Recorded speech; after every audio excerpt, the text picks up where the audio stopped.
Kate here with WTI, and if you are recently recovering from an injury, or maybe you just have sore, tired muscles, this knee wrap from NEENCA could be exactly what you need.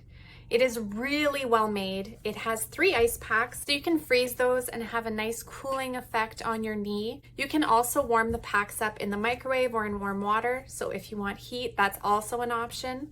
I love how well made the wrap is. So the Velcro is extremely strong. It's not slipping off. You can still maintain mobility with this if you do need to walk around, move around, bend your knee. The packs slip into the pockets and they have a top so that they're not falling out.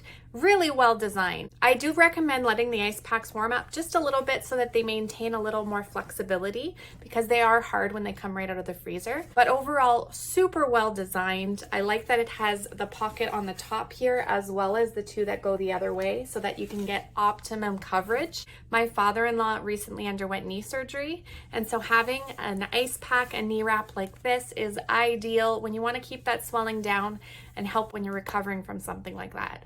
So I highly recommend it if you're looking for something similar, and that's my point of view.